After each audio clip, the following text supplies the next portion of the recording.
Baiklah, perkenalkan nama saya Putu Wahyu Satya Pramananda dengan NIM 19103212. Terima kasih. Perkenalkan, nama saya Ida Iputar Ferianti dengan NIM 19103213. Perkenalkan, nama saya Cornelia Dasti dengan NIM 19103214. Perkenalkan, nama saya Cindy Febriani dengan NIM 19103220. Action. Perkenalkan, nama saya Iwan Gusti Putra, NIM 19103222.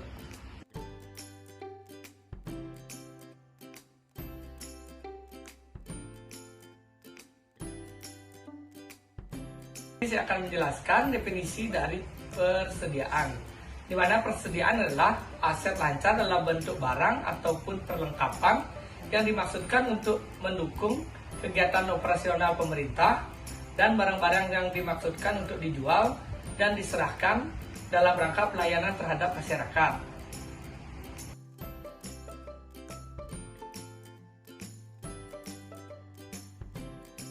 Jenis persediaan. Yang pertama, bahan baku atau barang mentah. Bahan baku merupakan bahan yang wajib dan harus ada, karena tanpa adanya bahan baku maka barang jadi tidak akan selesai dibuat. Manajemen persediaan juga harus memastikan adanya stok bahan baku untuk proses produksi. Yang kedua, barang dalam proses atau barang setengah jadi. Tidak sedikit perusahaan yang akan mengirimkan suatu barang setengah jadi atau barang dalam proses ini ke pabrik yang lainnya untuk dapat dilanjutkan menjadi barang jadi. Manajemen persediaan ini akan memperhitungkan seberapa besar barang dalam proses ini diteruskan supaya bisa memenuhi permintaan pasar dan sesuai dengan jadwal produksi. Barang jadi. Agar sebuah perusahaan memperoleh keuntungan secara maksimal, maka pengaturan persediaan barang perlu dilakukan secara matang dan berdasar pada kondisi pasar, internal ataupun eksternal. Setelah barang jadi,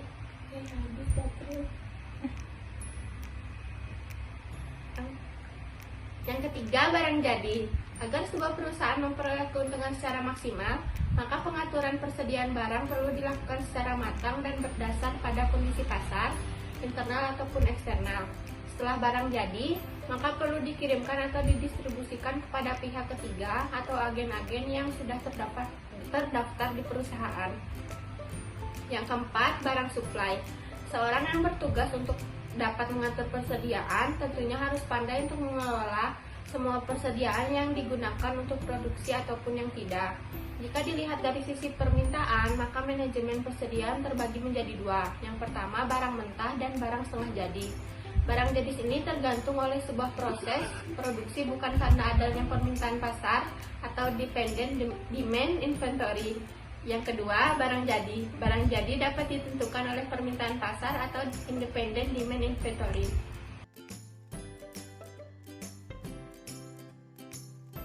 Tujuan manajemen persediaan adalah untuk menyediakan jumlah bahan baku yang tepat, lead time yang tepat, dan biaya minimum. Biaya persediaan didasarkan pada parameter ekonomis yang relevan dengan jenis biaya persediaan didasarkan pada parameter ekonomis yang relevan dengan jenis biaya sebagai berikut. Yang pertama, biaya pembelian. Purchase cost adalah harga per unit apabila item dibeli dari pihak luar atau biaya produksi per unit apabila diproduksi dalam perusahaan. Lalu yang kedua, biaya pemesanan atau setup cost adalah biaya yang berasal dari pembelian pemesanan atau biaya persiapan. Setup cost apabila item diproduksi dalam pabrik. Yang ketiga, biaya penyimpanan atau holding cost adalah biaya yang dikeluarkan atas investasi dalam persediaan, biaya pemeliharaan persediaan, dan biaya investasi sarana fisik untuk menyimpan persediaan. Dan yang terakhir, biaya kekurangan persediaan atau stock out cost adalah konsekuensi ekonomis apabila terjadi kekurangan dari luar perusahaan maupun dari dalam perusahaan.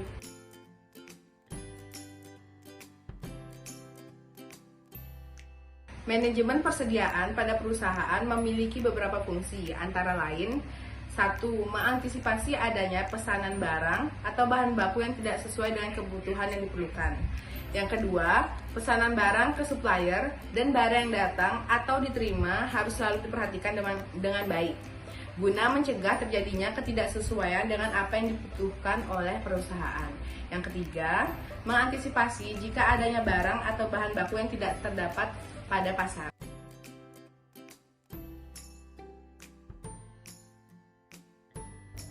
Baiklah, di sini saya akan menjelaskan contoh perhitungannya. Adapun soalnya, PT Gajah Mada Tunggal mempunyai kebutuhan bahan baku selama 1 tahun pada tahun 1998 sebanyak 20.000 unit. Harga beli bahan baku di pasaran diperkirakan sebesar Fp 15.000 per unit. Biaya yang dikeluarkan untuk mendatangkan bahan baku tersebut terdiri dari yang pertama, biaya pengiriman dan penerimaan bahan baku senilai 190.000. Dan yang kedua, biaya pengurusan cek dan auditing 50.000. Yang ketiga, biaya penyimpanan di gudang per unit 1.200. Biaya asuransi per unit 600 rupiah. Yang kelima, biaya modal yang tertanam di persediaan 3%. Dan yang terakhir, biaya pajak atas persediaan itu sama dengan 1%. Persediaan pengaman ditentukan sebesar kebutuhan selama 1 minggu, sedangkan kebutuhan selama lead time-nya ditetapkan sebesar 40% dari persediaan pengaman. 1 tahun diasumsikan 50 minggu dan 1 minggu 5 hari kerja. Ditanya, yang pertama, berapa unit pembelian optimal bahan baku? Dan yang kedua, jika bahan yang masih tertinggal di gudang akan habis tepat pada tanggal 25 Januari 1998.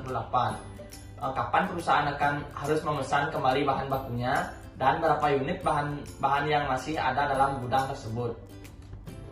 Adapun penyelesaiannya yang pada soal yang pertama, total biaya pemesanan, biaya pengiriman dan penerimaan bahan baku senilai 190.000.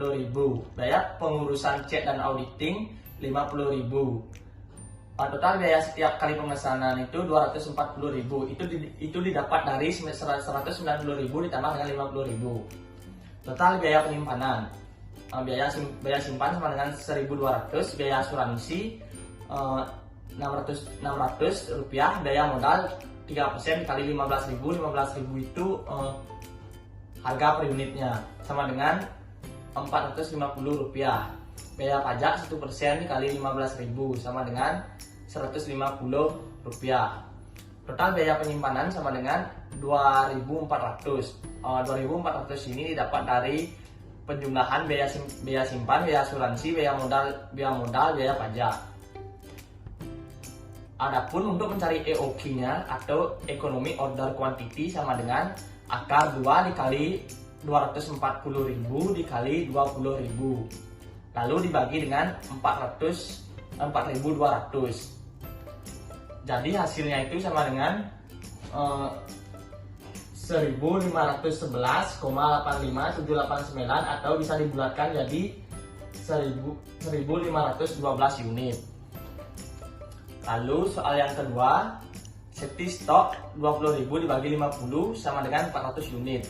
Kebutuhan selama lifetime 40% dikali 400 sama dengan 160 unit. Jadi ROP-nya itu sama dengan 560 unit. 560 unit itu didapat dari 400 ditambah dengan 160 unit. Adapun kebutuhan per minggunya itu sebesar 400 unit, sedangkan kebutuhan per hari sebesar 400 dibagi 5 sama dengan 80 unit. Kebutuhan selama lead time 2 hari, dalam kurung 2 hari adalah sebanyak 2 dikali 80 sama dengan 160 unit. Jika bahan yang ada akan habis pada tanggal 25 Januari, sedangkan lead time 2 hari. Nah ini tuh maksudnya sebelum tanggal 25 hari, di mana tanggal 25 hari ini ditentukan barangnya akan habis, maka sebelum tanggal 25 hari, 2 hari sebelum tanggal tersebut harus sudah memesan barang. Maka pemesanan kembali harus dilakukan tanggal 23 Januari. Atau persediaan di gudang tinggal sebesar 400 ditambah 160 sama dengan 560 unit lagi.